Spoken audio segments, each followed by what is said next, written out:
before we get started, a little housekeeping. Please touch everything on the chairs, on the tables out there. If there's more people coming, then we have more chairs that can be added. It's just that Denise and me don't have to yell so loud, because I am honestly not sure if I can yell very much, because I'm gonna tell you what happened to me, and that ain't no fun. And so my voice is gonna go peeps, so that you can hear. I brought my wolf today to help me. You guys all did not forget that I'm not North American indigenous, I'm Siberian indigenous, right? Okay, perfect. We will have a little break after the heavy stuff, and then Denise wants to talk a little bit about trauma and how to get over it, because that's her specialty. And then we will go right into what happens now. 2022, you know, how did the First Nations somehow struggle to be, especially spiritually, and so on. So that will be of today, and next week I hope to be able to present to you some aspects of 2022 and 2023 First Nation cultures that you may encounter. Some do's, some don'ts, some stumbling blocks that I fell over when I'm teaching in the schools and when I'm teaching on the powwows or, you know, in elder circles. And like every time, it's open for discussion, and any question helps us one step further. Today, however, you are all receiving CEDAR because you are all initiated as a truth keeper. And later on I will give some papers around, and you will help me to speak the truth. Loud and clear, because everybody has to hear it.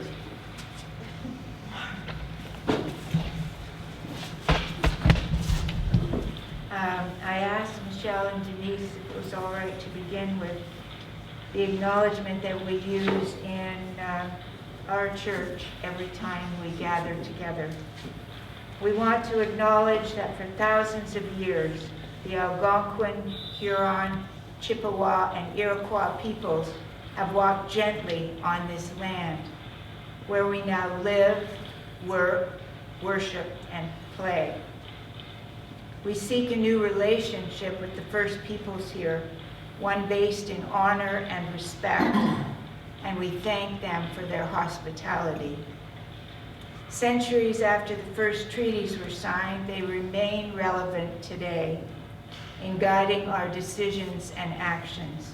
We commit to the promise and challenge of truth and reconciliation. And rather than me offering a short prayer this evening, I'm going to ask my friend Phelan, although I didn't ask him if I could, but what are friends for? Okay, what can I say? Yeah. All right then. I'll invite people in prayer. God, our Creator, open our hearts to hear, to feel, to learn, and to know the truth, to seek reconciliation, to be pathways for your peace, and to be servants of one another. We give thanks for being able to gather, and we ask your blessing on our time together. And bring us together safely again. Denise and Michelle and all the things they have offered and will offer. So open our hearts to your truth. In the name of the Father, and of the Son, and of the Holy Spirit. Amen.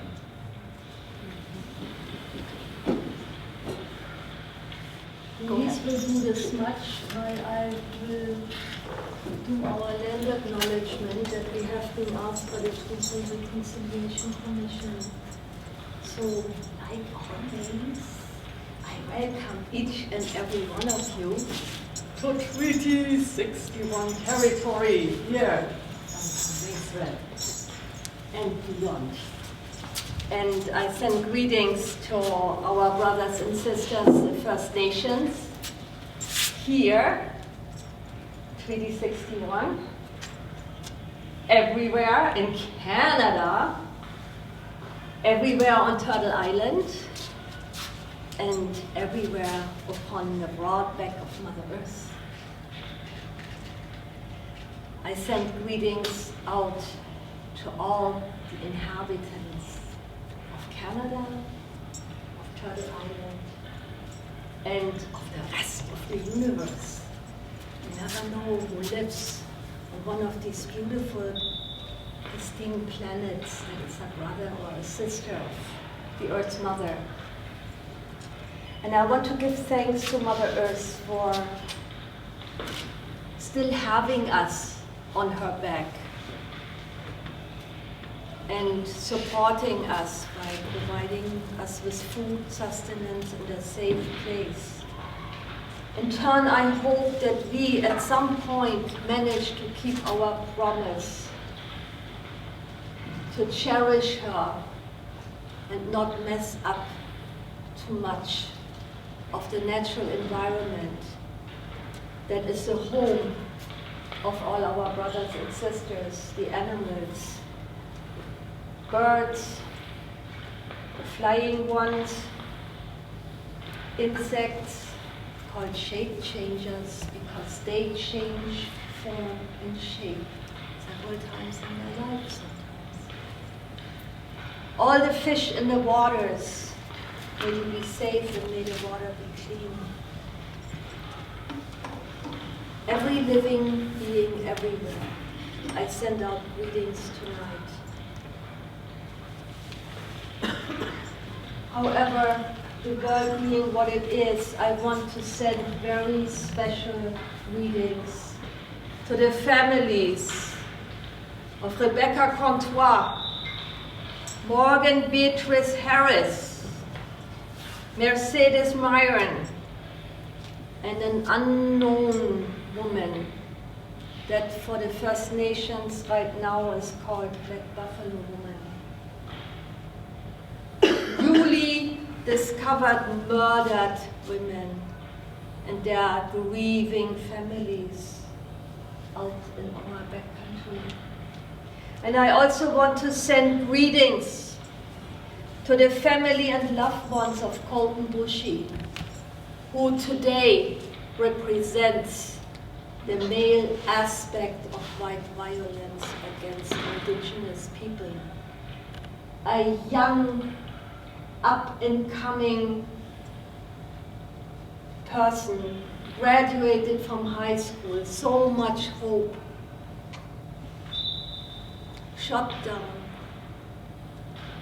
The guy who did it, acquitted. Because it is absolutely understandable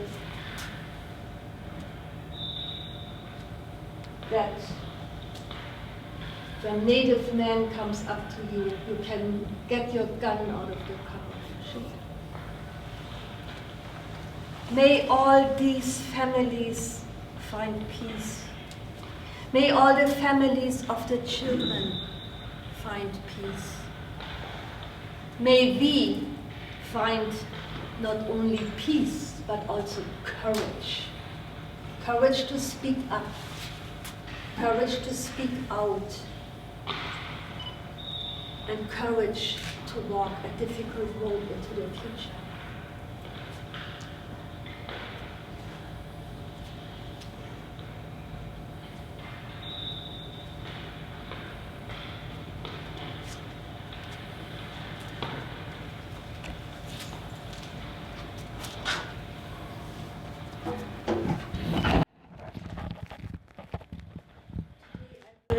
Sing for you a healing song.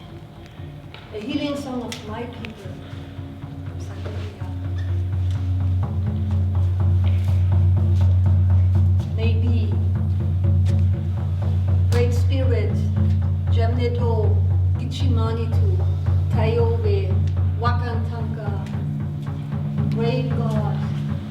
beloved Goddess will hear and will help for all of us to heal and to grow together to one nation on a beautiful planet.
Today,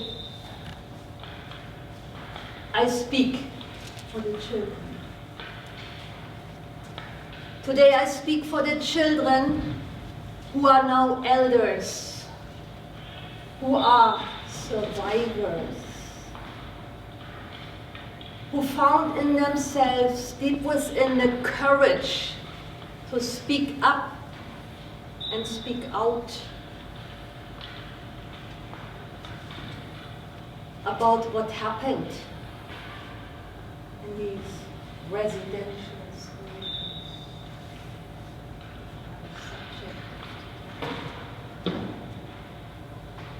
That give us testimonies.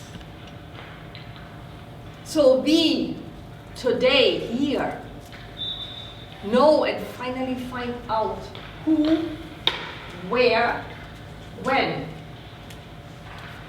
We may never quite in our hearts understand the why.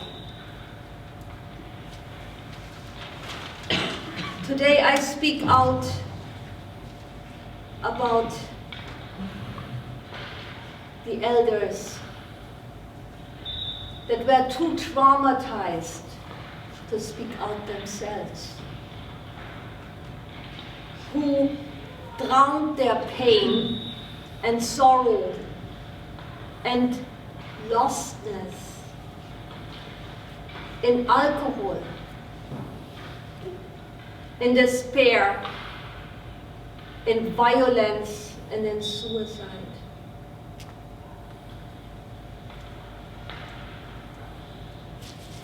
Today, I speak out for the children that never became elders,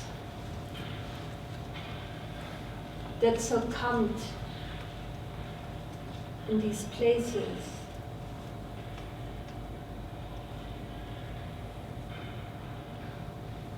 Today, I speak for the children whose names we know and who are now waiting in their graves to let their bones speak for them. Today I speak out for the children whose names we never knew and never know, and whose bones we will never find.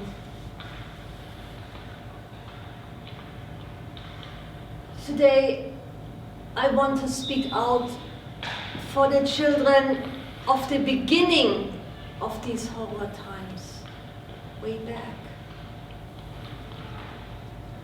Children used in experiments for an experiment.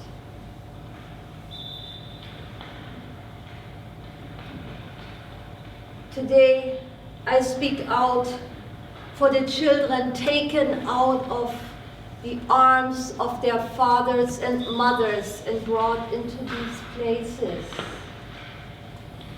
who survived and grew up to become fathers and mothers of children who have been taken away out of their arms and stuck into these places.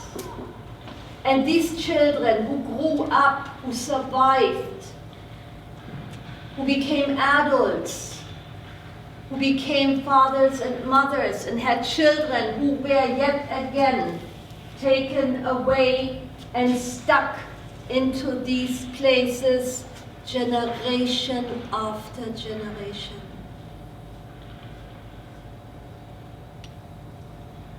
Children, now grandmothers, of generations of pain people, created by a government. In some churches. Today, I also will mount my courage and speak to you of what happened to me in one of these places. Today I will speak to you about the children that I personally saw being killed in one of these places. Today I speak for all of them. And today I am asking you in beauty and balance to speak with me,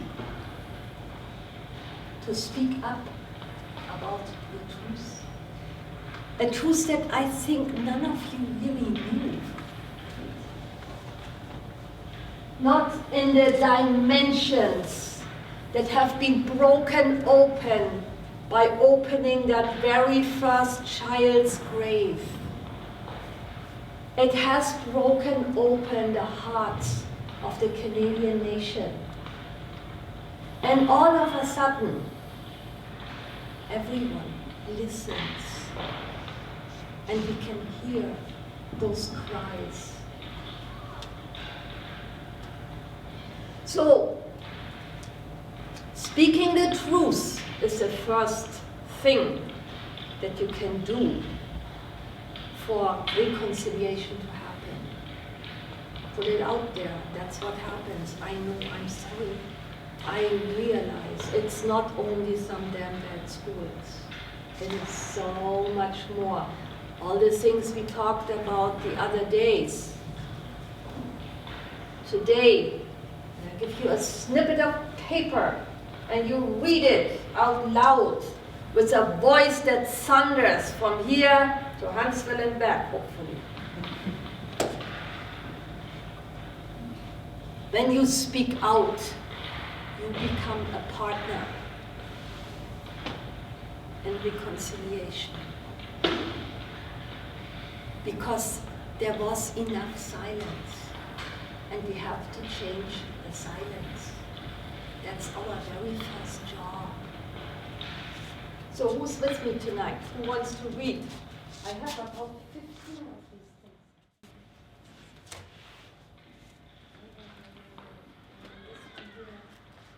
This one here, that, and this is for you.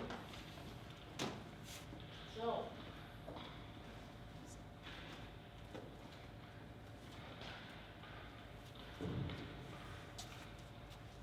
Peter.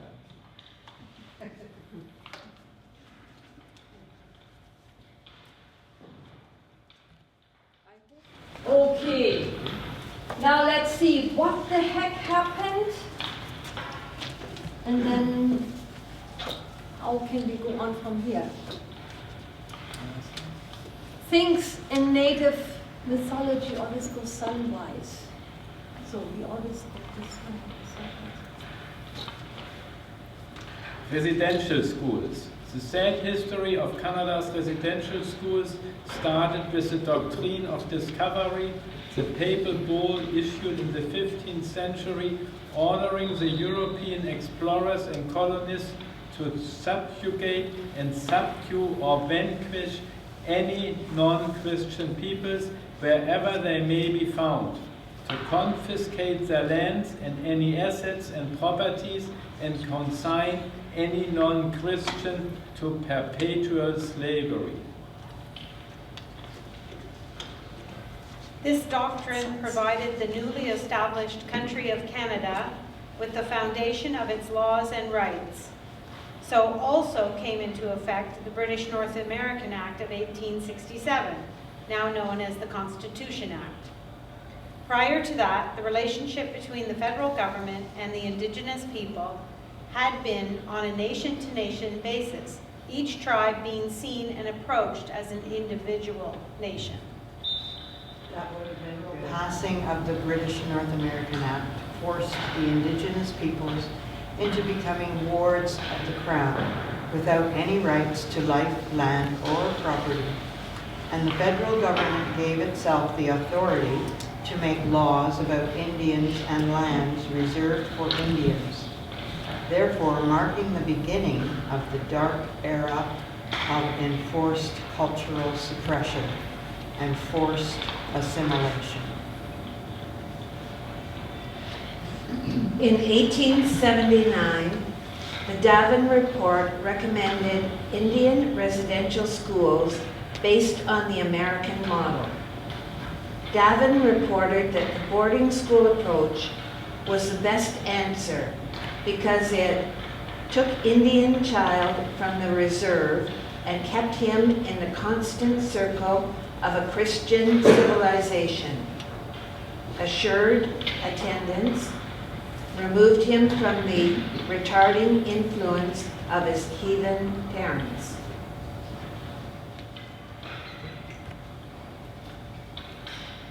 Funded by the Canadian government's Indian Affairs and administered by Christian churches, predominantly the Roman Catholic Church, 60%, but also the Anglican Church, 30%, and the United Church, 10%.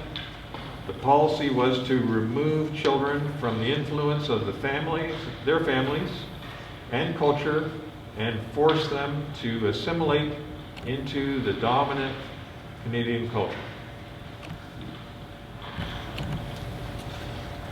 In 1884, Indian agents, under direction of the Mandate and later the RCMP, began forcibly removing children from families and placing them in residential schools. The logic behind the removal of over 150,000 children during this era, the last residential school closed in 1996, was that it was the best route to assimilation because it took the Indian from the reserve and its errant, primitive cultural practices and kept him in the constant circle of a Christian civilization. Assured attendance removed him from the retarding influence of his parents. In order for Aboriginal people to be successfully assimilated into Euro-Canadian society, their cultures, languages, and traditions had to be exterminated, and they had to learn to work hard and to compete. However, the practice of competition was frowned on by most First Nations communities, unless it was within the parameters of games and warfare.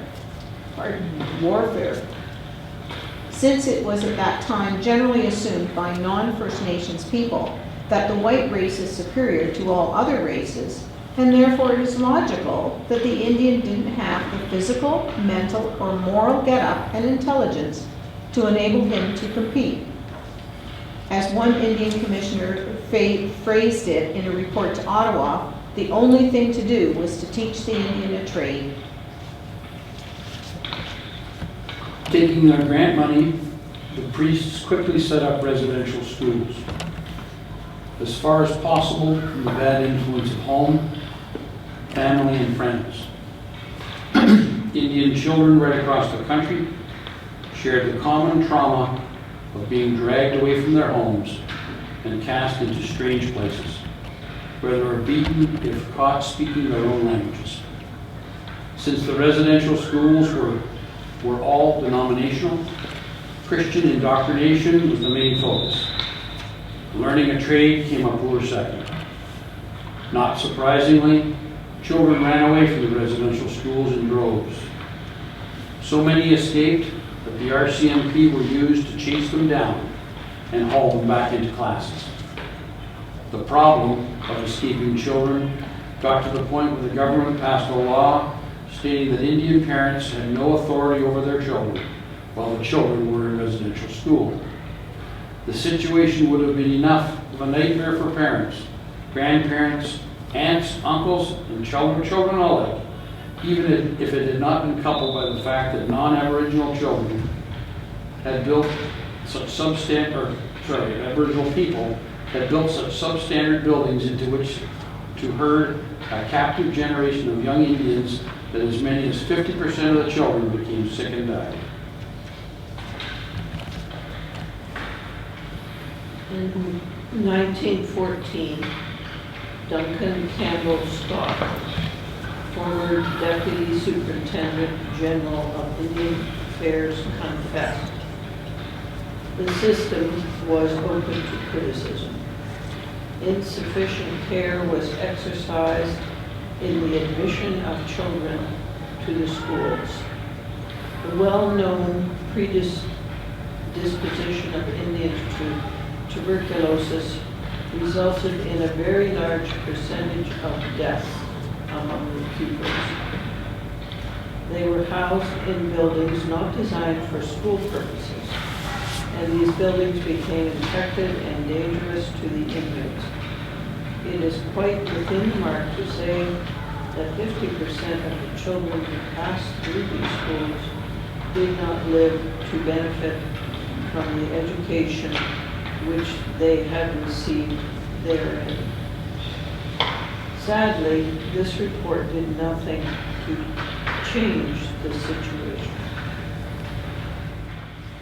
Okay. What was taught in the residential schools? Indian residential schools provided, at most, rudimentary education. The majority of the learning was focused on strict religion, indoctrination, and manual labor skills. Girls were primed for domestic service and taught to do laundry, sew, cook, and clean. Boys were taught carpentry, tinsmithing, and farming. Many students attended class part-time and worked for the school the rest of the time. Girls did the housekeeping, boys general maintenance and agriculture. The children who survived faced a harsh and lonely future. Many had been sexually and emotionally abused by priests, nuns, and other educators alike, and were carrying that trauma and shame in enforced silence. They could not return to their traditional lives as they had lost their language and traditions, and they did not have an adequate education, so they were hampered in their ability to succeed socially or economically. Students having survived the residential school system were autocratically enfranchised and so lost their Indian status and with it the right to live on their home reserve. By 1931, 80 residential schools existed throughout Canada, requiring Aboriginal children to participate in the public school system was seen as an important instrument of the assimilation policy, and compulsory attendance was incorporated into the Indian Act early in the 20th century. Keep in mind that all these measures were justified in part by officials as being measures designed to help Aboriginal peoples and bring them forward. The approach was, we're from the government, we know better what is good for Indians, and we are here to help. Southern Ontario was home to two notorious residential schools. The Mohawk Institute in Brantford was the longest continually operating residential school from 1885 to 1970. However, the Mohawk Institute in Brantford, Ontario, accepted its first boarding students in 1831. It was initially operated by the Anglican Church before the federal government assumed responsibility for the school in 1945. At least 48 children are documented as having perished while they were students at the school. The Six Nations write that the school, which was commonly known as the Mush Hole because it was one of the first of the residential schools, operated virtually unregulated and unaccountable from the very start. Reports from the 1940s and 1950s speak of an ongoing infestation of cockroaches, issues with rats, inadequate quantity and quality of food, lack of fire safety measures, and other issues identified at the school through inspections. Still, it continued to operate until 1970 near St. Thomas.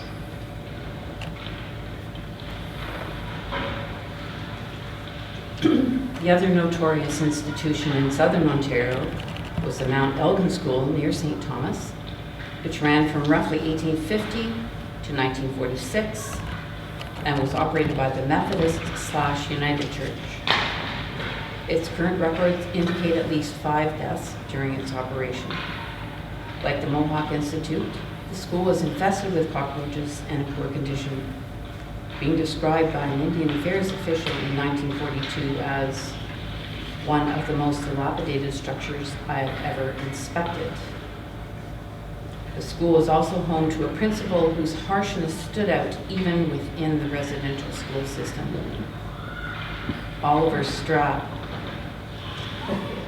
was at Mount Elgin from 1929 to 44, first as vice principal and then as a principal beginning in 1934. His tenure resulted in numerous complaints, not only from families of students, but from the wider public. Instead of being removed or disciplined, Strapp was transferred to a residential school in Brandon, Manitoba, where the commission states his troubles would follow him. In 1943, the parents of at least 3 students swore statements raising various concerns, including that the principal would raise the girls' skirts when whipping them, that they would be severely whipped or strapped for minor offenses, and that they were told not to talk about conditions at the school when visiting home. It was also reported that one of the teachers was fired for being too kind.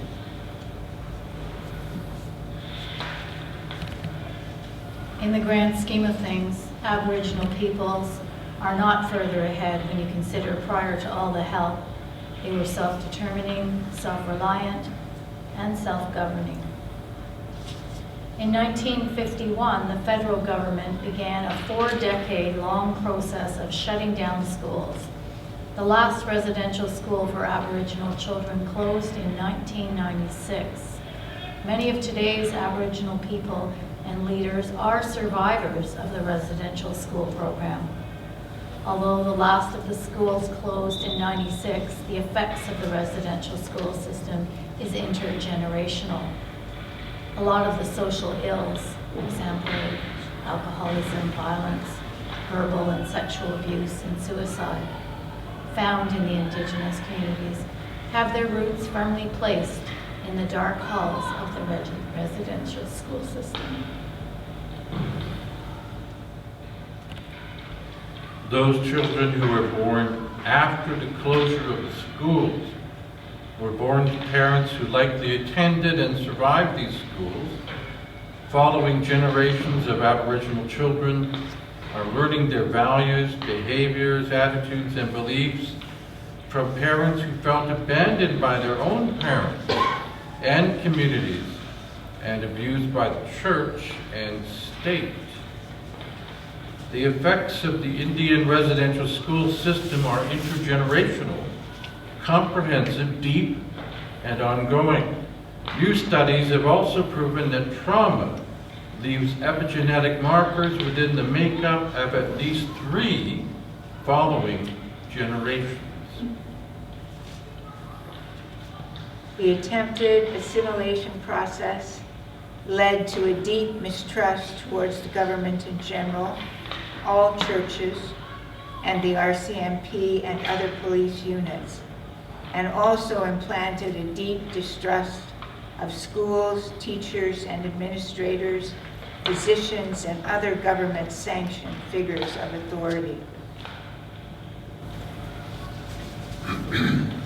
Former Prime Minister Stephen Harper issued a formal apology over the residential schools in Parliament in 2008, calling them a sad chapter in Canadian history and saying that the policy forced assimilation caused great harm. 2022, the Pope said, "In the face of this deplorable evil, the Church kneels before God and implores His forgiveness for the evil committed by so many Christians against the Indigenous peoples," he said Monday to a group of residential school survivors and their families gathered in Massachusetts, Alberta.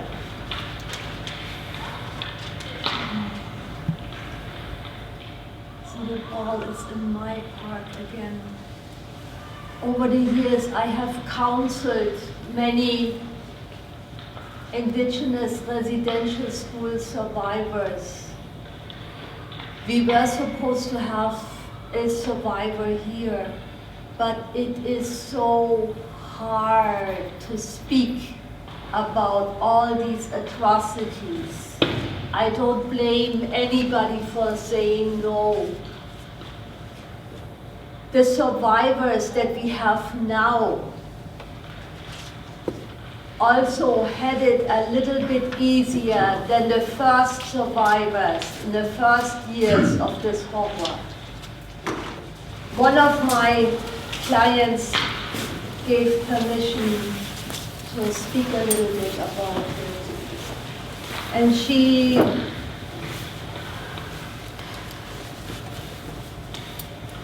had abused alcohol because she didn't know what else to do. For years and years and years, she was molested and abused by a priest from the age when she was 8. And he told her, "You are nothing but a little Indian shit, and I can stop you wherever, whenever, and whatever I want." And that's what he did. Not only with his own man bone, but also with implements and all kinds of other things. This ended in self-hatred that was self-medicated and alcohol and huffing. And then eventually she found herself into therapy with a white therapist that had no bloody idea about nothing. And I don't want to say that I have any idea about anything either, because the more I know nothing. But what this person told her didn't resonate with her, and so she left. And she ended up on my bare fur at home. And after a while, having shared her problems, she became a valued elder in one of the residents not very far away from here. And I won't say anything more to protect her identity.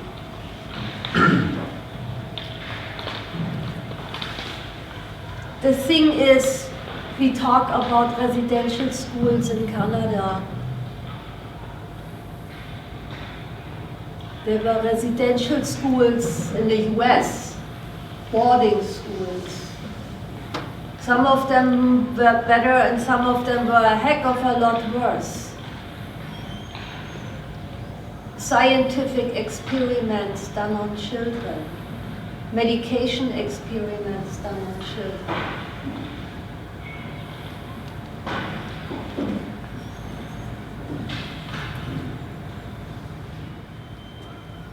I can now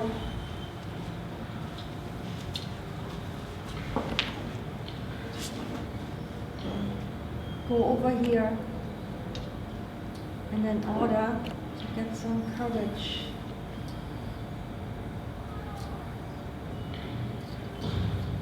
Make no mistake, what I'm having here is not Native American. It is a Siberian Dunmoy. that honors, I will play an honor song for all the other residential re-education schools and orphanages that were not in Canada and not in the United States, but in Europe and Africa, where you stick children whose parents are not willing to raise them in a Christian manner.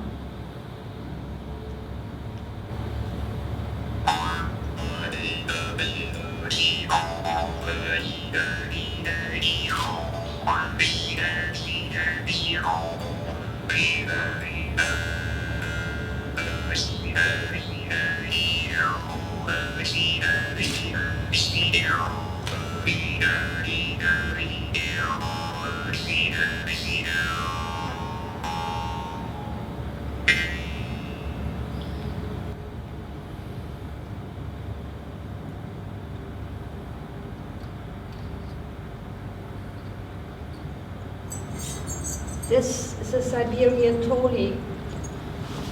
This is what my family, my grandmothers wear. People who see me wear this, they get the idea that I'm not Native American, I'm Native Siberian. The blue, the black should tell you. The Toli should tell you. The belt on the Toli should tell you that this is not Native American.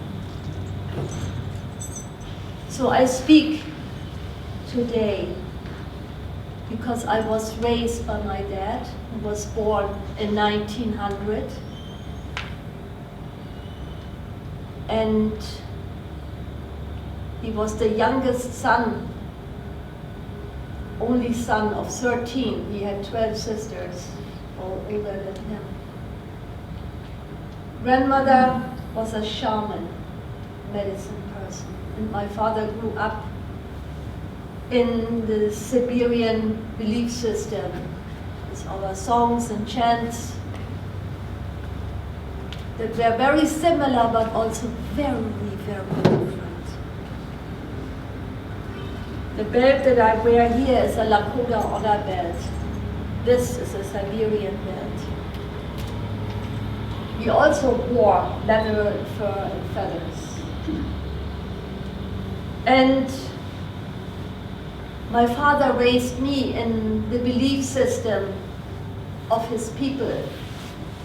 And my aunties, Jadwiga and Elena, told me these Siberian stories and lore and legends about Ehrenburi the wolf, who is our clan animal, and about Ehrenkarakoruk, who is the raven who flies all the way to North America because he's got a system over here. So I grew up in these stories and in the songs and chants. But when I ended up in school, the first year things were kind of sort of okay. The second year, I had another teacher, Christian, very strict Christian, Catholic. And since I was the daughter of that devil that lived up on the hill, my father was outspoken, non-Christian. I was not allowed to sit on a pulpit like everybody else. You know, the chair, is that the right word? Yeah, I think so, right? No. But the kids sit in school. Pew. Pew, okay, that one. So I wasn't allowed to sit on one of those. I was only allowed to stand in the left corner of the classroom. I couldn't see the blackboard because I was very short-sighted, and today that's my excuse why I suck in math. It worked. It worked for 35 years. Peter still believes it. But when my mother took me up into a northern city, our family business My grandfather was a spy. My dad was a spy. Family business. He spied. My grandfather spied for the Romanovs. My father spied against the Bolsheviks and Lenin and Stalin and you name it. He didn't like them and he didn't like Hitler either. And I was born in 1950 after my father had spied for years against the regime in West Germany for the Allies. Ada spoke 4 languages. He spoke our Tuvinian language. He spoke Russian, of course, English, French, and German. And in his business, that's 5 languages, right? Anyway, he talked a lot, like me, so you know where it's coming from.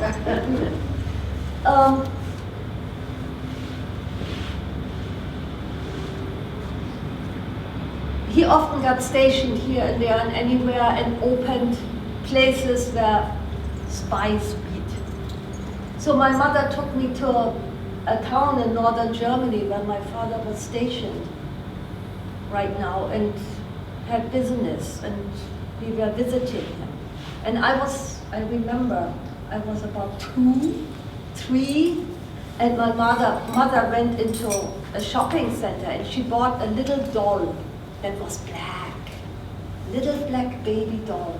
And she explained to me that there's not only white children somewhere, there is also other children and they have other colors, but otherwise they are just the same. So we went into a park to go for a walk. And there came a guy, he came up to me and he ripped that doll out of my hands and stamped it. Crushed it. And that was my first experience of racism. I bawled, I screamed bloody murder, and the people who know me, they know that that's exactly in character. Because, you know. So, there you have it, blatant racism. And then in school, years later, not being allowed to be with the other kids, of course you get ostracized. So I was very glad when my father got stationed in northern Germany, of all places. Much more liberal, much more open, yay! But no sooner was I in school there that the teachers decided that I had aberrant belief systems and my father had aberrant belief systems and customs. And so the, what is called CSF here, Children's Services? CAS. Equivalent showed up, grabbed me and stuck me into one of these re-education orphanages. I was 9. And like always, I had a big mouth, which, you know, sometimes you see that, especially when I... Anyway, I wasn't very quiet. I fought. I fought when they cut my hair off. I had little braids that they called pigtails. But that's tradition for us. Married women wear their hair in braids. Unmarried women wear their hair open so to show that they are available. Well, I had little braids, but off they came. I was asked if I would convert to Christianity and then I would get something to eat. I didn't quite know what they meant. So I said no. And so it started. 3 years of abuse, 3 years of being starved, and 3 years of watching the most heinous things that you can possibly imagine There were Christian nuns that run that place. Christian nuns who had pets. None of us had a name anymore. We all only had a number. We were called by this number. But the pets of the nuns, they had names. They were called Evchen and Angelika and Erika. And at night when it was dark, the nuns would come and they would pick up Evchen and Adelheid and Angelika, and they would take them into their rooms and they give them chocolate milk. Oh, I would have liked to have chocolate, but I wouldn't have liked to be in bed with Sister Hilde or Sister Heinke or our Mother Superior Martha. And my mother had warned me, stay away from those. Use your big mouth and be nasty and your body will be safe. So I didn't envy those pets for their names. There were other kids who had pet names. Little Penghua, little Ping Ear. Like, that's what they did to chastise kids. So little Peng Ear was allowed to sleep in Sister Hilde's bed most every night after Erika or Evchen had gone. There were lots of babies, newborns, that were taken away and they lived in a place all their own. They had bassinets where they were naked in a very warm heater overhead, like where you grow marijuana plants, that kind of stuff. So, baby, naked, bassinet, one after the other. Our job when we were not in school was to take these bassinets and put them on a conveyor belt, and one of us had to roll that heavy conveyor belt, and there was a shower, and then they put the warm water and they washed the babies. Like not wash with hands and loving and what you do to your kids and grandkids. None of that. Don't touch. So shower them, and then there was a hat that was like what the women used back then to dry their hair. These hair dryers at the hairdresser, but the cupola of that thing was gone, so the heat went everywhere, and that's where you dried those babies, and then you turned them around, and then you put the bassinet back on the table over there. So that was what we were doing when we were not in school. And we also had to feed the toddlers who were all tied to their chairs. And they didn't wear anything either. And so the food went everywhere. You know, you feed a baby toddler. What does your toddler do when you feed him? Feed the dogs at the same time. Yeah, see, and that's right. And I like to feed the toddlers because they spit things everywhere and then I could eat it because I didn't get any food. Oftentimes I didn't get any food, especially when Sister Hilde was. I didn't get any food. There was this really, really delicious rice pudding with fruit in it and sugar. It was delicious. I only know because when I fed the babies, I could eat what they spit all over and what was on the floor and on their belts where they were, or the toddlers, what was on their belts and everything. So I knew what that tasted. And on Sundays, everybody in the orphanage on Sundays got this dish. And I got a dish as well. And I was allowed to sit in front of it. But I was not allowed to eat it. Because one of the older, stronger boys, like Fraser here, they would be allowed to come over and eat my dish. That's exactly. So I got very, very, very hectic, very, very thin. And sometimes when Sister Martha or this sister or that sister had duty, I was gonna get something. But I could never be sure. There were other kids that had the same problems. There were Jewish kids there that were educated Christian. There were Zoroastrian kids, which I'm not quite sure what that is. Zoroastrian? Yeah. Parties, yeah, Zoroastrian. It's Can you Iranian. It's an Iranian religion. Oh, okay. Yeah, they were Iranians probably working, but their kids were taken away so that they be educated Christian.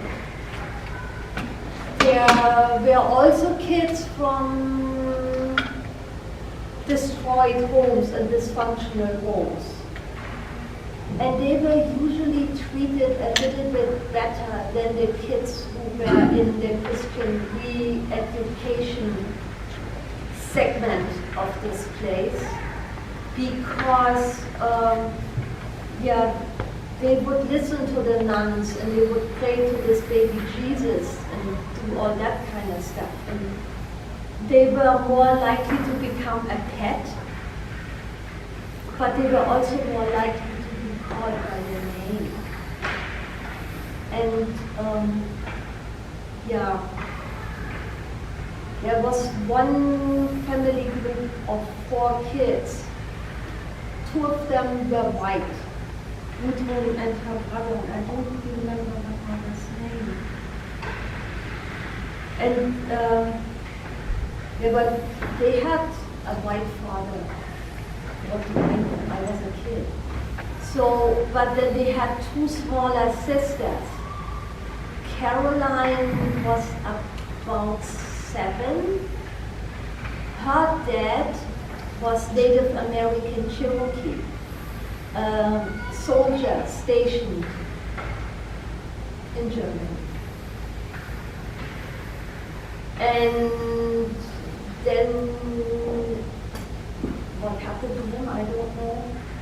But then the mother had another child that was Belinda. And Belinda was black. Beautiful curly hair.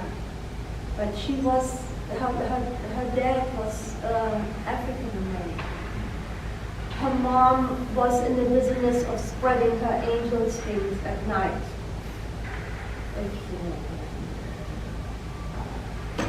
So she had 4 kids and they were taken away from her because she was deemed an unfit mother. And then Caroline made a horrible mistake. It was a day when we were all in bed between 12 and 3 o'clock in the afternoon. They didn't want to see any one of us. So we were in bed and very quiet. If you could read, there were some books, so yes, you were allowed to read. You were not allowed to talk, but you were allowed to write your homework in bed. So that was okay. But Caroline was under the blanket and very lonely. She touched herself in a way that adults would want to need, right? I don't know if I can say this because I'm going to be on that camera myself. I don't know. Anyway, I hope you understand what I mean. But one of the young student nuns saw her. And she screamed and got the other nuns all to come. And you know, we all had these metal beds and they were thin staffs of metal everywhere. One, you know, in the front and in the back, the backboard and the frontboard. So you stepped on one of these and ripped the other one up, and then you could pull one of these metal staffs out, and they took them and they took the blanket away from Caroline, and they hit her and hit her and hit her and hit her and hit her and hit her. And then they tossed the blanket back on top of her. We all that day hid underneath our blankets until, not until 3, but until late in the evening, 5 or 6, when there was dinner. Then we were allowed to get up and eat dinner. After dinner, little Belinda came and she wanted to comfort her sister. She took away the blanket and she crawled underneath, and then she started screaming because Caroline was dead and gone.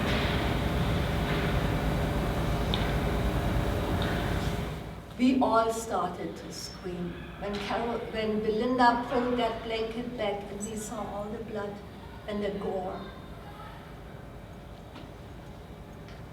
I don't know what these sisters were thinking. The sisters came, they got the 4 corners of the bed blanket and they took Caroline away. And somebody came and scrubbed that bed, but there was still blood on the floor. And the next day, another little girl sat on that mattress. Her name was Sigrid. I don't know if she survived.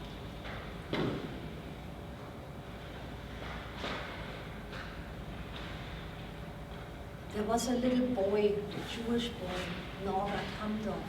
He and me, we were the only 2 who managed to pass the exam into high school. So we were allowed to go to high school in another village. We had to drive a bicycle 10 kilometers every morning and 10 kilometers back every afternoon. I was so relieved. I was getting out. The other good thing was that high school was in the same village that my father lived. He was not allowed to see me. Not allowed by, my mother was not allowed. No parents allowed. But I could sneak over there and say hi and, you know, get something to eat and then take my bike and go back there before anybody found out. Norbert, however, being blonde and blue-eyed, was liked by Sister Martha. And she needed a new pet. And an intellectual, smart pet, that would be nice. So, I don't know what happened.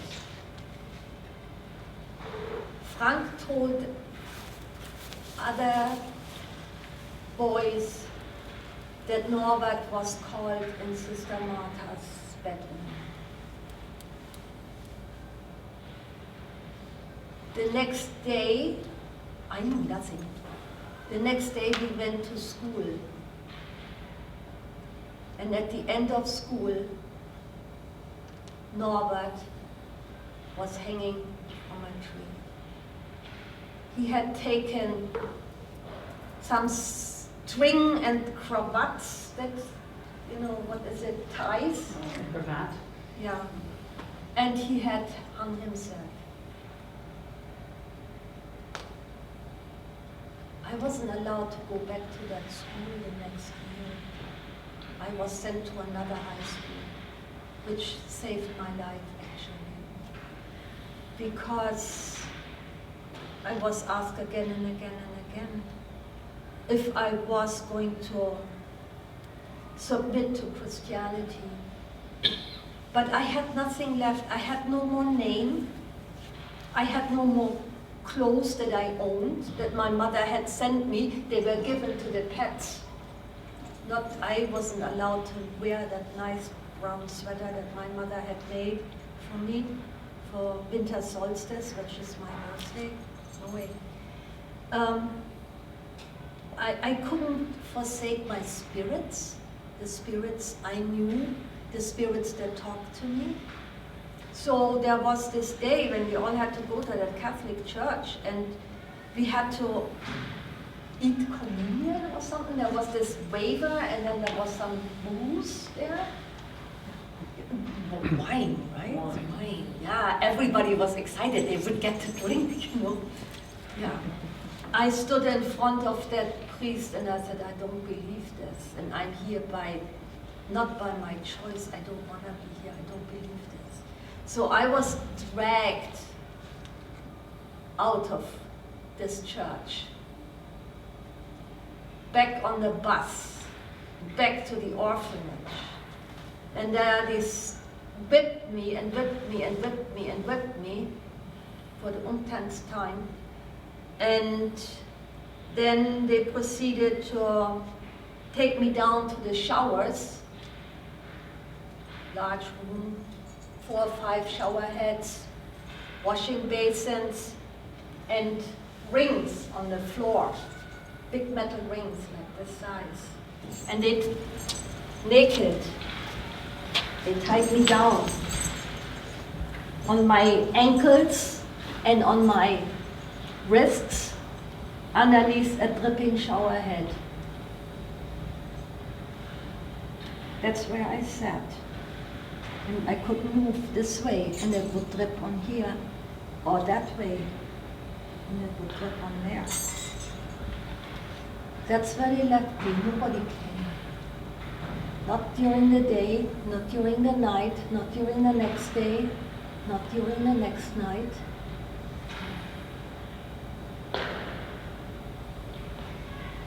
The ice cold water was running on my welts, on my back, and on my neck. And then something happened. Mahingan, the wolf called in Ojibwe, Ehrenburi, came to me, and he put his tail, just his tail, around me. So I wasn't cold anymore. And I wasn't afraid anymore. I wasn't anything anymore. Nothing. I thought that that was the end. And there I sat. I then did not know that that very thing made me the shaman that I am today. The person that does circles and does healings, works in the healthcare system. The person that became a nurse and a Jungian analyst. That was the beginning. He came. This, by the way, is a she-wolf. And she's with me since many years.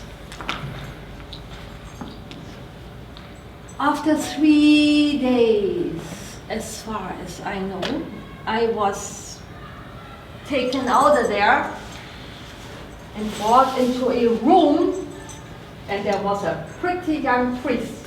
He knows the story because I told it in Huntsville before. And that pretty young priest had the shitty job to do an exorcism on me. And so I ended up on a table, naked. And they put a little white shift here. So that's decent, right? And he prayed and he did all kinds of stuff that I couldn't see and I didn't care about it. But he was kind of nice and he didn't hurt me. And he put holy water into all my orifices. including my yoni, everywhere. And he got one hell of an erection while doing that. But he didn't do anything to me. But he was convinced that I was of the devil, because otherwise he wouldn't have had an erection, right? So I knew what was happening because, you know, I talked to my mother, and my mother, you know her, she was always pretty open about these kinds of things. So I knew what was, especially when you can feel it touching your arm. Well, not to talk about that one anymore.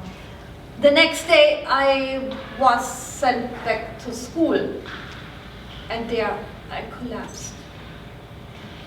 I had a friend that was a new student the same day I came to school, and she had a limp, and so she was very much afraid that she would have no friends at all and she would be teased, because in the school she was before, she was teased because that's what Christine had, and she was limping. But we became friends the first second we saw each other. So Christine did one thing that would not have happened to me in the other school. Christine went to a payphone and called her mother. And she said, Michaela is collapsing. She has all kinds of sticky things on her back and on her neck and her hair. And she hasn't eaten in 3 days, and she says she's dizzy and she can't walk anymore. Her mother tore out of there, having seen me before and having talked to me before. And she grabbed me before the bus of the orphanage could come, and she got me into the hospital. I was there for 6 weeks, just till mid-November, yeah, from beginning of October till mid-November. I was 12. And I had endocarditis and pyelonephritis, all stuff that's not very good, and that's haunting me to this day. It's heart problems sometimes. But I was alive. And they decided that the devil is inside me and they can't get it out, and so I may as well go to my mother. My mother, meanwhile, had not rested. She, over the years that I was in that orphanage, had become Christian. She had gone to catechism school, or whatever that thing is called, where you learn all these things. The other girls with which she was, they were children, they were young teens. My mother was in her 50s. But she got me, because now she was Christian, she was confirmed. I never asked her if she believed any of that stuff, Christianity. But she got me out of there, and I could stay with my mother. A couple of days after I was allowed to be with her, I had surgery, and they cleaned out all my carbuncles on my back. And the one that I had back here, that was oozing. And yeah, then January, I went to school. By June, before the school ended, I was class speaker. Then I became school speaker and district school speaker. And I decided I'm gonna become a politician. And then this one here had something to say about it. He said, no, you go into healing. So I signed up for nursing school. And through nursing school, I went to become a Jungian analyst, an RN that worked in psychiatry, and then become a Jungian analyst.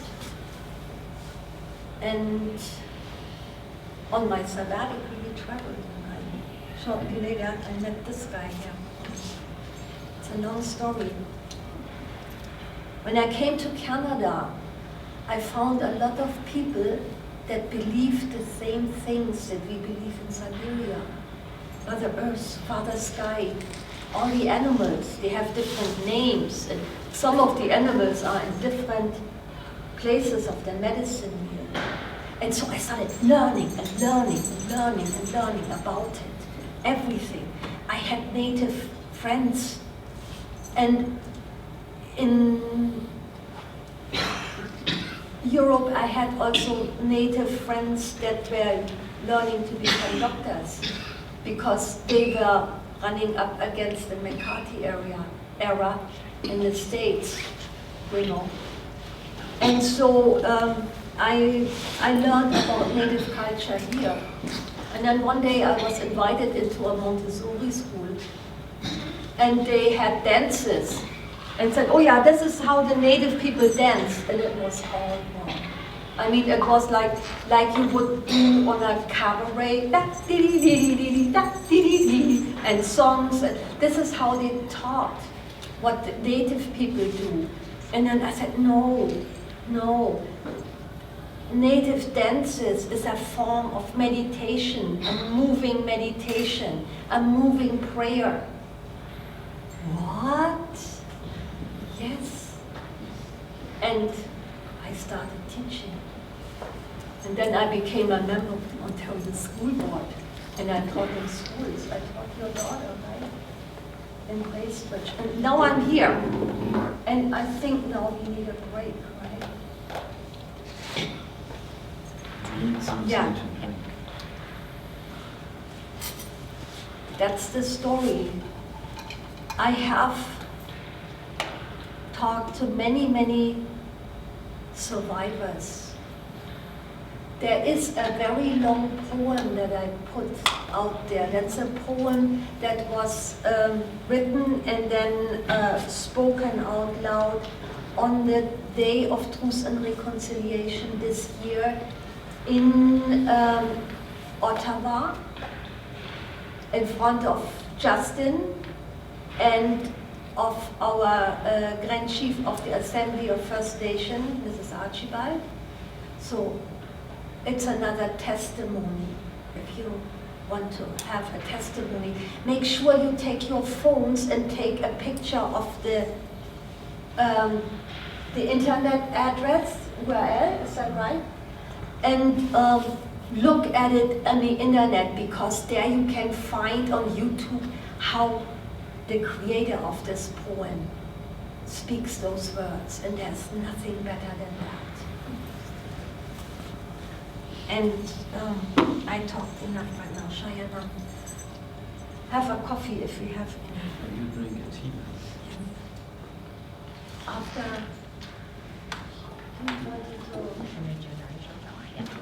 you wanted to talk about it. No, okay, let's take 10 minutes of break because I think I need that.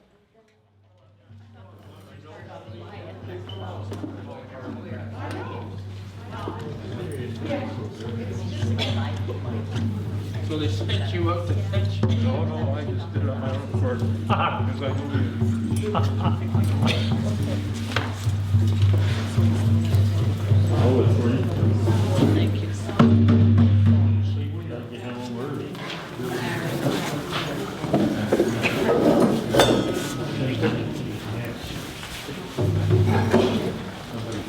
So now we have witnessed what happens when religious doctrine get married to greed. They give birth to hubris, supremacy, and then government policies get created full of prejudice and designed to effect cultural genocide. It's a sad thing. But how do we heal from that? Denise wants to talk about, Intergenerational trauma. okay. Okay, so I'm going to pass these around. They are, it's just something you can take home, and we'll go over them a little bit. They were done for Indigenous Australians, but intergenerational trauma is the same wherever you go. It's just this was laid out really nicely. So I'll pass that if you take one and pass it along. So what is intergenerational trauma? Amy Bombay is an associate professor at the Dalhousie University in Halifax and an Ojibwe researcher from the Rainy River First Nations who studies intergenerational trauma in the Indigenous communities. She describes intergenerational trauma as the stressful and traumatic experience faced by one generation that impacts the health and well-being and experiences of the next generation. She says that often the children and or grandparents of residential school survivors are at increased risk of psychological distress. What she means by that is that they are more prone to symptoms of anxiety, depression, substance abuse, as well as thoughts of suicide and suicidal attempts, which over the news, there's been many Ontario reservations that have been on emergency measures because of suicide attempts. She notes that these children are more likely to experience childhood adversities, events that significantly threaten a child's physical and psychological health. These events include childhood abuse, poverty and separation from parents, the same childhood adversities experienced in residential schools. These early life traumas put residential school survivors at higher risk for health problems, heart disease, diabetes, and social conditions like homelessness and substance abuse. These traumas can also impact the environment and quality of care that survivors provide for their children. So obviously, if you grow up thinking that, feeding your kids or starving your kids is the way the world works, then you don't know any better. For Indigenous people in Canada, intergenerational trauma has been passed on through generations. Today, it is embedded into the very fabric of some communities. Colonizers first created the harm and compounded the trauma by outlawing the Indigenous cultural practices that could heal the harm done. Therefore, the impact from trauma occurs both as a result of the trauma itself and from the inability to undertake healing practices. What remained was the pain, the inability to heal, and all of the accompanying impacts. Family structure, rather than being based on the kinship model, where everyone has responsibilities for everyone else, like sisters and brothers, became based on the learned and conditioned behaviors associated with trauma. Today, Indigenous communities have a long journey against this systemic trauma. There are many ways that Canadians can help break the cycle of intergenerational trauma in Indigenous communities. According to Dr. Bombay, educating yourselves on these issues is the first step. So thank you everybody for coming, because that's one of the first steps. And using that knowledge to educate others. Fight racism when you see it. People need to learn about residential schools and also about other aspects of colonialism, including ongoing policies that continue to perpetuate the inequities that we have seen for many years and that we continue to see. And although Michelle talked about her experience in Siberia and in Europe, one of my teachers was from Alberta, and she talked about a lot of the same things, the not being able to speak your own language, you communicate to your sibling in your language, and they were beaten, the sexual abuse, the not being allowed to eat. So they were very similar in the Canadian systems also. Dr. Bombay stresses the importance of ending racism. We need to stop blaming Indigenous people for the health inequities they experience and start helping to support the healing process. The historical injustices against the Indigenous people in Canada cannot be undone, but we can all do our part to break the cycle of intergenerational trauma. We can start righting historical wrongs and better supporting the Indigenous communities. So again, as I say, this was from Australia, but I think it breaks it down very well. Maybe we could go around and read each one, and then that would save everybody from listening to me all the time. So, Michelle, do you want to start with the top, and then we'll just go one, and if you want to skip, just say skip, and then we'll go on to the next person. The process of intergenerational trauma.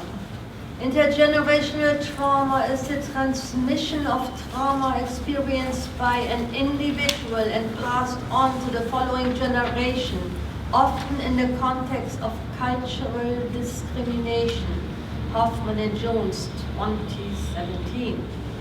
The impact of colonization continued to impact Indigenous Australians, Indigenous Siberians, and Indigenous Native Americans throughout intergenerational trauma transmission. That is also something I worked with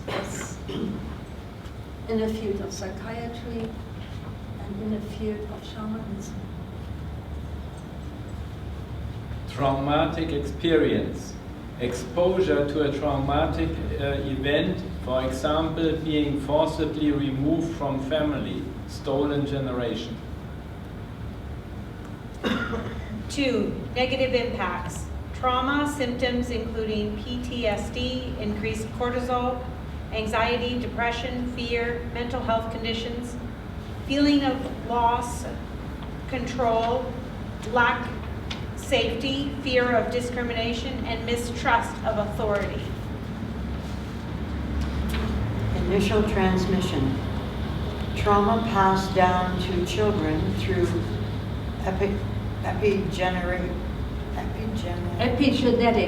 epigenetic changes. Impact of trauma on attachment with parents. Isolation from resources due to fear of discrimination. Trauma experience. Child experiences similar trauma symptoms to the parent without knowing why. PTSD, mental health conditions, fear of assessing resources, and feelings of mistrust learned from parent. Number 5, reduced capacity to cope. Difficulty understanding how past trauma impacts current experience, may lead to difficulty coping with experience. Mistrust in authorities reduces desire to seek resources. We just pause there for 1 second. That one was huge for me because of the whole child welfare system. So, you know, people have problems in their families and they reach out to somebody who's supposed to support them, and then they would take away their children. Or, you know, you go to the hospital, and we all know how Indigenous people are treated in the hospitals. Sometimes with diabetic issues, they're treated as alcoholics, and they die waiting for treatment. So I just thought that was just important to kind of think about is you need help, you know need help, you know that your thinking's wrong, you know that what you experienced in the residential school system is wrong, but who do you reach out to? Because they're just gonna take your children if you're not coping, right? Okay, sorry, continue. 6, coping strategies. With difficulties understanding how to cope and hesitation to seek resources, individuals may find own ways to cope. This can include isolation, self-harm, drinking, smoking.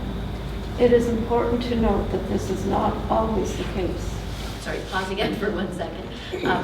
Just when it says about that, that's really important that it's not always the case, because that's where the Indigenous population got, you know, the whole stereotype of being, you know, just drunks, right? And, you know, if you think about it, if you can't trust anybody and you don't know who to go to, you can understand why people self-medicated, right? Number 7, intergenerational transmission. The mistrust and hesitation to seek resources due to fear of discrimination reduces the likeliness of easing trauma, resulting in numerous transmission of trauma through generations. Let's recognize the impact of intergenerational trauma for Indigenous people and educate ourselves on the struggles they face daily. Nice catch on that, people. Thank you. And speaking of that part, but the mistrust, I mean, we all know if our parents believe, if our parents are Catholic, usually the children are Catholic.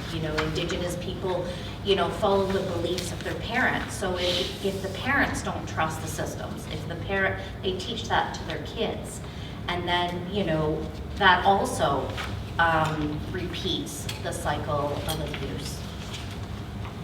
Anybody have any, just anything that jumped out at them over that they wanted to mention, or any comments or questions? Back to you, Michelle. See, I told you I was quick. Oh, yeah? I would just say, like, the pattern, what you're describing in this pattern, it is 100% common to human nature in many ways. And we see it exactly what you just said. If the model is don't do what I do what I say, that's how I was brought up. That joke, it's a joke. Don't do what I do what I say. And it's so funny because it is actually the model. Whatever we model is what someone who's looking at us will then repeat. That is looking up to us, like is using us as that model. So it's really, really important in all areas. It's not very important, and we're talking about this, but it isn't just this. I mean, you just listen to the news and you hear what's happening in the world, like. And if we all think of, when we speak to Indigenous communities, as well as anybody, our neighbors, everybody, that people are coming, they're doing the best when they, the best they can with what they know. Education, open-mindedness. Yeah. Yeah, approaching it with the right nature to get past what's different. Exactly. Yeah. That's When you know better, you do better. I was telling Denise and Michelle that I did research for my dissertation, and I worked with folks who declared themselves as child abusers. I didn't define them that way. They defined themselves. They called and volunteered. And when I assessed their earliest recollections, and I worked hard to do that, they all were abusive. The thing they could remember when they were youngest was some kind of abuse being done to them. And I was also saying to Michelle and Denise, I must be because I'm old, but I'm getting so impatient with people who say things like, okay, why don't they get over it? It's just, that shows such a lack of understanding. It's remarkable. And I'm thinking that what was modeled for them was that it was too big or too scary or too wrong to actually express or to go through a process. So the safest thing to do is just get over it, bury it, move along. And I would say that many people have received that modeling. And I think that's why it's hard to be ready to embark on this journey of becoming truth tellers and being courageous enough to be able to move past what may have been modeled for us not just in our own families, but in society in general, that does not allow us to move through big or even feel big feelings. Well, childhood sexual abuse isn't just in the Indigenous communities. No, it's We all everywhere. know. And I actually was a peer mentor for Muskoka Prairie Sound Sexual Assault Services for about 7 years or so in the program. Sorry, I was a mentor. You can edit this, right? So that I'm not repeating myself on camera. I was a mentor for Muskoka Prairie Sound Sexual Assault Services for about 7 years, and it's the program hopefully will get funding and will continue. But I was absolutely flabbergasted at the amount of people in their 50s, 60s, 70s that were telling me for the very first time that they were sexually assaulted. Never told another single soul in their life. Well, can you imagine what havoc that has been playing with them? Most of them, you know, the low self-esteem, they ended up coming because of suicide attempts, self-harm, but yeah, I mean, even in all walks of life, I mean, it's still a hush, hush, be quiet. No, grandpa didn't do that, or no, don't say that because that'll hurt the family. Yeah. Right. It'll embarrass us. Yeah. So keep it. Yeah. Repressed. We talked about that on the first night. It's huge in our culture. That leads to that hubris, though. Pull up your bootstraps. When you were talking, I was thinking, oh, you just pull up your bootstraps. You just move on. And that, you don't. That's the problem. You don't. The other thing there that also gets totally in that I see with clients and patients and families is especially First Nations people, but everybody else, you have this horrible hole inside your soul, this horrible emptiness that has been left by trauma and abuse. It doesn't matter what trauma it is. But then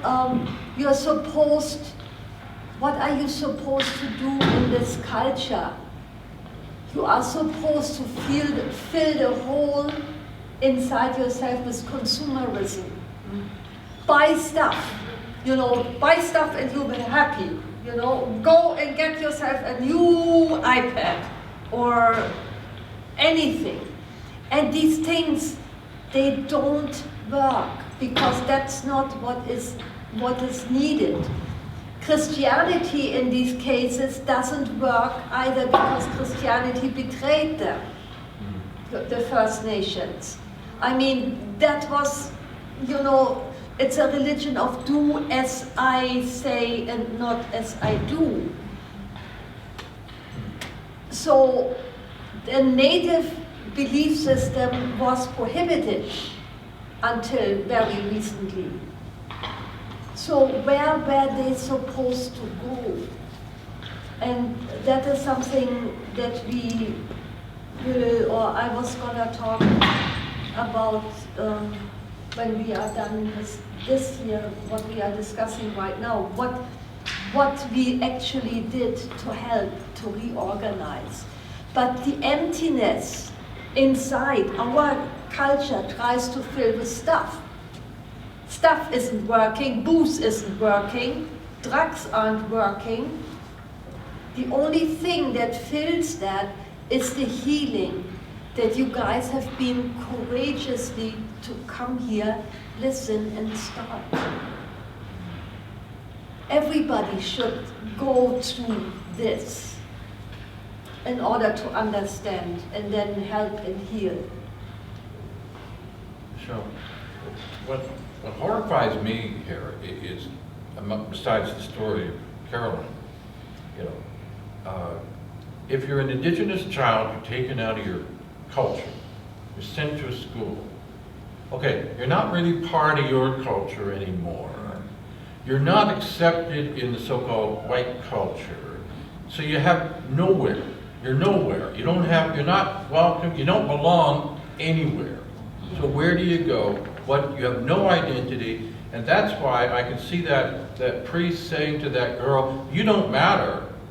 You don't belong to anyone. I can do what I want to you." if your culture is worthless, and so are you. Yeah. And if once you objectify and put down a culture, and then objectify people, it's much easier to beat them to death, to be quite blunt, if they're not really human, or if they're not really, quote, civilized. I frankly have trouble seeing what's civilized about beating someone to death, but okay, but that's the horror of it for me. Yeah. Like, people don't belong. And as a person who doesn't belong, what I had to struggle with in my early years and still struggle today, when I go to the farmer's market, for example, and I sell the beautiful jewelry that Peter and I make, especially Peter, I have to be absolutely hyper vigilant because I know that I'm dancing on the outer rim of this culture. I don't really belong to the Canadian culture as it is today. I don't really belong into the Native American culture because that's not my culture at all. So you are constantly hyper vigilant. Because if I say what I really think, then I wouldn't have any friends. You know, because, you know, people, no, I mean, it's like to ask them, do you understand that I'm a little bit different from you? Do you understand, you know, that, and then they say, yeah, and they say, oh, you get around to it, you know, or when we were new here in Canada, it's not only to adjust to the culture, but then realize that that culture isn't you either. You can't find it. So this hypervigilance is up, like very up here all the time. And even if you are Christian, because my great-grandfather, my père, was Christian, they still weren't accepted because they looked indigenous. Like my dad's family looked very indigenous. So again, they were balanced in both of that. No matter what they did, it just... The other thing that I know all you guys sense or know is with all the sexual abuse and all the rapes and murders that have been going on, if in a healthy, strong, well-fed male, these normal biological urges are not in any way satisfied. They turn into violence. And that is what the Christian church is so much, Catholic church especially, and priests are so much fighting, because frustrated sexuality and the center for anger in our top compartments here, bang, bang, bang, Homo sapiens, they sit very close to each other. One lights the other on fire. So many men that abuse and beat their women to bloody pulp, it is aggression mixed with sexuality, mixed with the need for power. And we've gone through this, you know, from one man to one woman, to one culture to another here in Canada. It's this aggression, and it's biology that has never been understood. And by the Muslim brothers and sisters is still not being understood. If you look at Iran, what happened last week, you know, when women are grabbed by the hair and dragged into these vans and kicked in the stomach and into their breasts and into their, that is sexual aggression and the need for power. And this is all getting mixed up because one center lights the other on fire in the brain. And if you don't realize that and put it into a healthy way, okay, holy smokes, there's this pretty girl, and am I ever aroused? And isn't this nice that everything works with me, and then move on. But feel that this is a total threat, and this is the reason why women were called closer to the devil in a couple of hundred years. No, it ain't, it's just male biology. And nowadays, women, it was about the male Indian has to be educated. Nobody ever talked about women Indian needing to be educated. It's always the male Indian cannot be anything other than taught a trade, which you read, I think. Women were never counted for anything in this society until about 100 years ago, when the suffragists got the vote, and now we are all speaking up. And all these things, it's like a domino effect. One makes the other fall over. And then all of a sudden, what are we doing? Does anybody want to share something? Otherwise, I will start with something that we can continue next week about what we can do and what happened and what takes us to 2022 in a better way than what was before. But does anybody still want to share something? I feel like, adding or yes, moving with what you were saying, Michelle, around aggression and power, and that sense of control, which we all need to be in the world. We have to have some feeling that we have some sense of control, and I think that many of us are here because we feel we don't have a sense of control of what can we do with this. So however we use our control or misuse our sense of control, I think even small bits for us to know and to have a sense of how we can put one foot in front of the other, so that we have a sense of our own effectiveness, or being in the world with a sense of I could do something. That's what I want.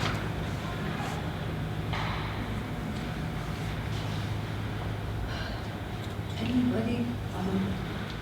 I'm just thinking that the solution for traumatized Native people is not with the white psychiatrists, but with their original traditions, the sweat lodge, the elders, and it seems to me that that has been dissipated through all the effects of the white colonial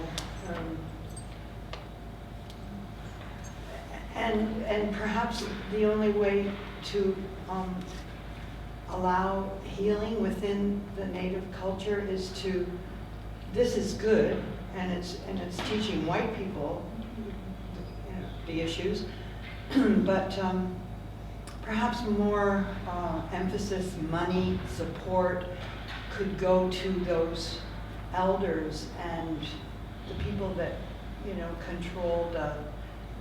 But perhaps that's difficult because we can't find people that haven't been traumatized.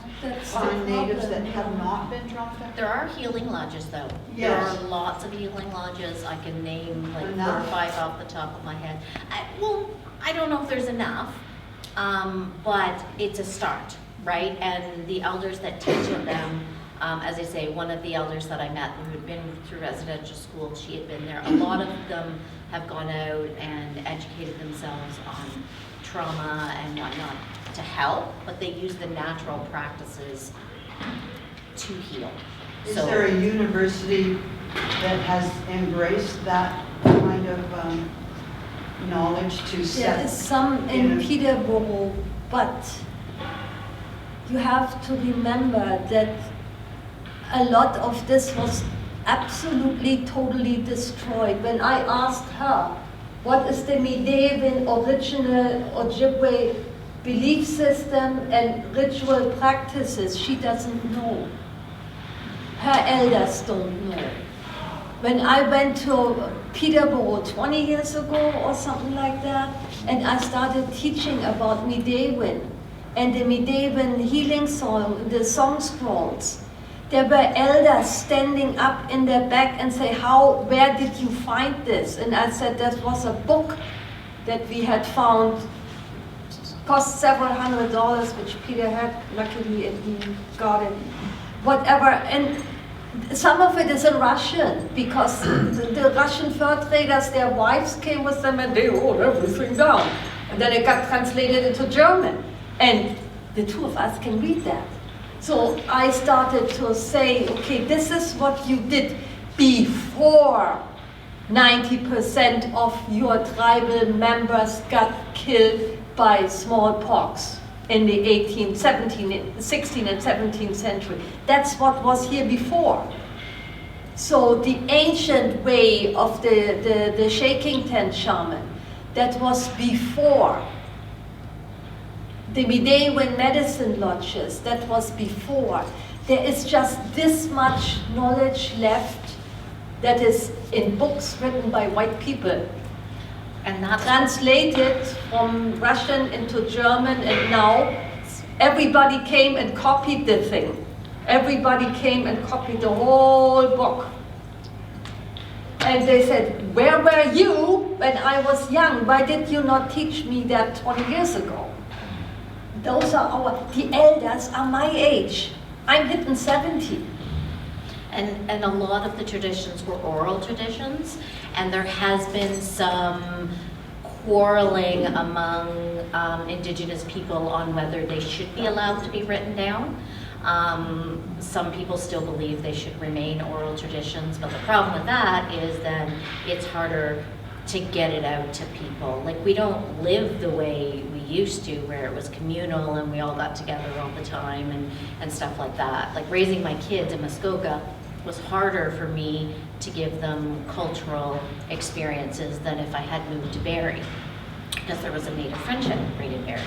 But a lot of the traditions and were oral teachings. And I'm of two things, you know, we need to grow with the times, but we also need, you know, to respect the elders that still believe that that's the way things need to be taught. So, but to just get into what I was gonna try and explain to you, and what we will probably continue next time is, at some point, some very, very smart Native American leaders and elders, after the longest walk to Washington, got together and said, this whole shit has to stop. We have to do something for the Native single mother that doesn't know anything what to do, to put something into this empty hole in the soul of herself and her children. We have to get all the disenfranchised, angry young men together, and we have to give them something. If you are half Apache and half Ojibwe, what are you gonna believe? The elders will not teach you if you are not of the society. That's secret. So elders were squabbling amongst each other. You are not supposed to teach. Michelle, shut up. You're not supposed to teach either. Nobody should know. It's all mine. But it's also because of colonialism that some of that happened. Because in the beginning, you were only Native if you were a certain percentage. That was not among the Native population. That's why there's the Métis, which is the marrying of mostly Anishinaabe and French Canadians. They were more than willing to share that, but the white people came in and said, look, you're not enough Natives, so you can't be on reserves, right? There was the blood quorum and all. That didn't exist before. Yeah.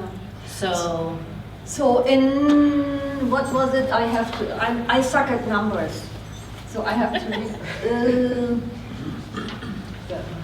that's why she married Peter. He's great with numbers. Yes. Amazing. 1977, when I was young, you know, there came about something that now in the white Western world is called pan-Indianism. We all got together, and several of my teachers and a very, very, very sweet gentle, moderate chief, Argo-looking horse. His young student, my age, Leonard Crowdog, Mary Crowdog, they got together and they said, we have to do something. John Trudell with his songs, Russell Means. We have to do something, otherwise our cultures will drown. So they went to the longest walk in Washington and asked for religious freedom of religion act for the First Nations. They also had, we had the Great Law of Peace that built the foundation of, we want to have peace, we don't want to have war and warriors, but we have to give these families of natives something to believe in. So, the Lakota people had no restrictions in sharing ceremony. So they gave into the sacred circle the sweat lodge. Another thing that the Anishinaabe, for example, gave is the smudge. A third thing that was given by Plains people was the allowance for the Sundance. It didn't matter if you were, whatever blood quota you were, whatever tribe you were welcome at the Sundance. I worked at a Sundance as a nurse. It's a long story, I shouldn't probably be telling you this tonight. Close to 9. Then the 4 colors. There was Black Elk, who had this Lakota, or was he Sinkanju? I don't remember. He was a Wikachawakan, a sacred man, a sacred medicine person. He had this vision about the 4 colors being the 4 races. The white color for the white race, the black color for the, our African, American and African brothers and sisters, the yellow for the brothers and sisters in Asia, and the red for the red nation. And so they put these 4 colors together, and they said, this is what we have to become eventually. The 4 colors have to come together, the 4 nations have to come together. The 4 medicines that have been given into the sacred circle by Anishinaabe leaders, and I think Russell Means was Anishinaabe, right? And John Trudell was Anishinaabe. So they said we have to give this, and everyone, including white people that support us, was allowed to use this. And this is what now you find almost everywhere. There is every tribe, every nation has their own ways of doing things as far as they survived. Some did not survive very well. We have a couple of people who work in the Midewiwin, but not very many. And some Midewiwin practices have been changed drastically and dramatically for the better. Some Haudenosaunee Longhouse traditions have been changed, but what binds everyone together is the 4 directions, is the smudging. If you do it with a kettle full of sage and cedar water, and the steam, or if you do it like Denise does it, the Anishinaabe way, or if you use a smudge stick, like I have several smudge sticks on the table today, and you light it, and then you smudge someone, many, many different ways. But this united everyone in something, a spiritual pathway that they could follow. That was 1977, longest walk. Since then, these aspects of pan-Indianism are all over this continent, followed by everyone, and they are also to be found in South America. But the same thing happened with the churches and the kids. Not as bad as here, but it still did. So, a vision from a medicine man has brought the medicine wheel and the 4 colors and smudging and the sweat lodge into being, into a religious framework. However, then there was a whole bunch of white people and they said, oh, I can make money with this.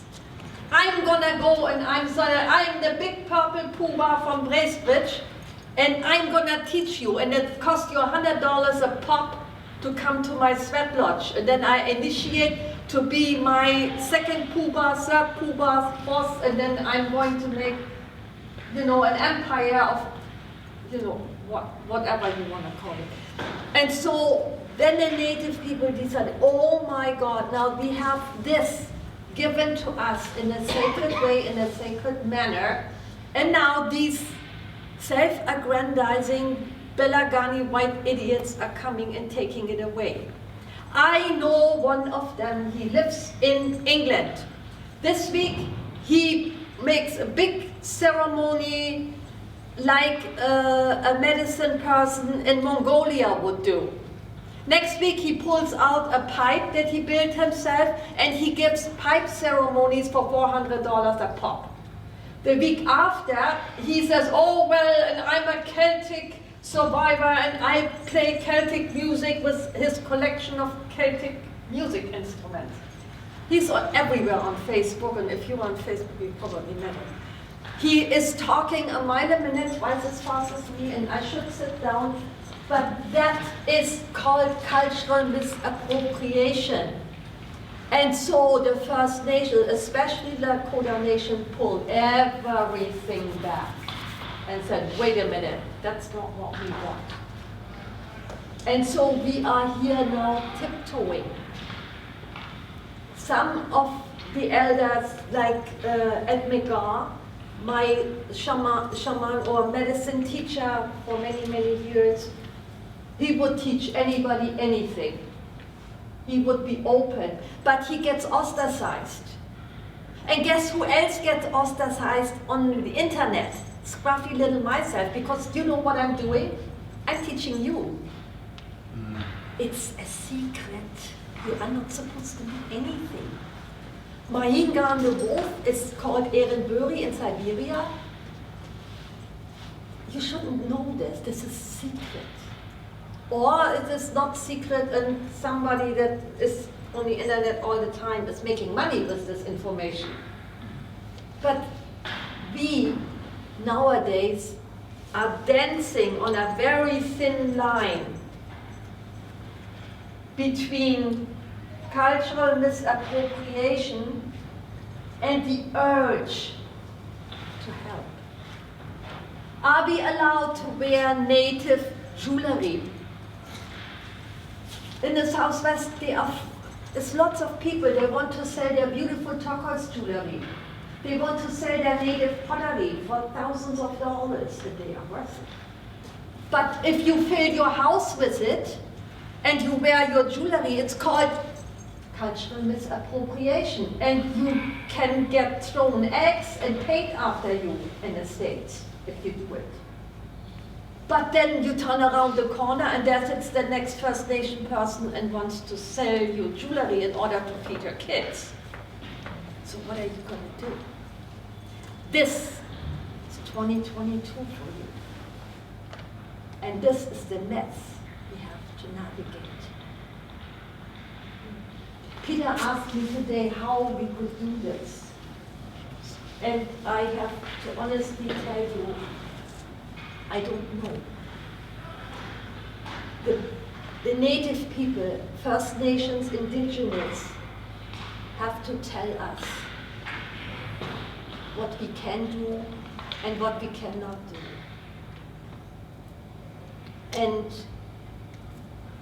a few ideas are good and they are there and we talk about them next week.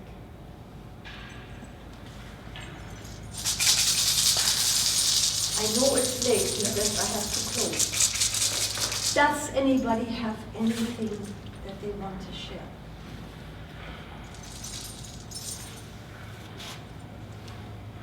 In beauty and in balance, I give thanks for the strength that has been exhibited by each and every one in the circle today. Knowledge keepers are taking home the cedar to incorporate them into their beautiful winter solstice, Christmas, and Kwanzaa displays at home. Cedar is a sacred herb that will heal. And so in beauty and in balance, I'm asking the spirits of the East, the spirits of morning, of sunrise, and of new beginnings, to help all of us find a new beginning, away from what we talked about before. A new dawn, not only for this culture, not only for Canada, also for many, many other countries all over Mother Earth. And so in beauty and in balance, I give thanks to the medicine energies of the South, the spirits of teaching and of learning that has helped me today to speak and also to listen. The spirits of family and home and love are also spirits of the South. And so, go with love in your heart for yourself and for every other living being on the Earth Mother. And in beauty and in balance, I'm giving thanks to the spirits of the West that help us to walk away from all those things that no longer serve us well, including old dogmas and notions of greed and superiority. And in beauty and in balance, may we all have the strength to help others to heal.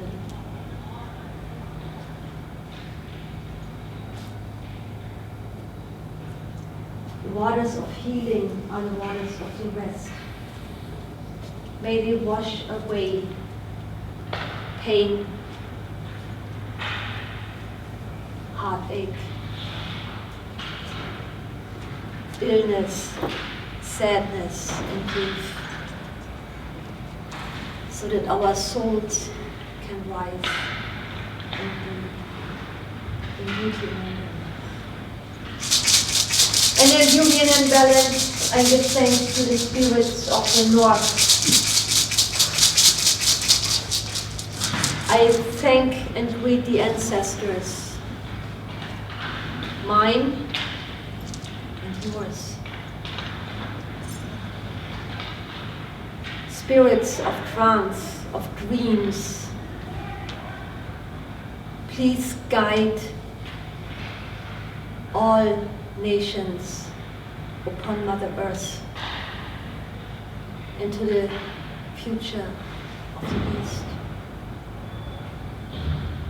We need a dream that we can dream together. We need a vision that will guide us into the future. May we all find it.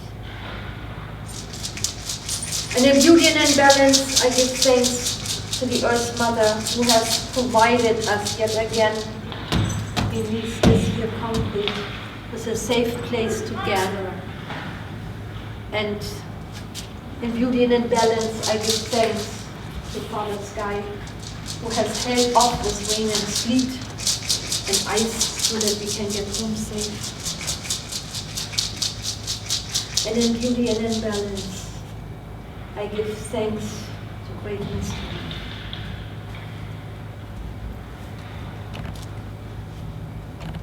May we all be protected today until we meet again, and everywhere upon Mother Earth. May there be no harm to anyone, anywhere. May there be peace. May we be bringers of peace. Can she make rich? Shayanam. Good night and thank you. Thank you.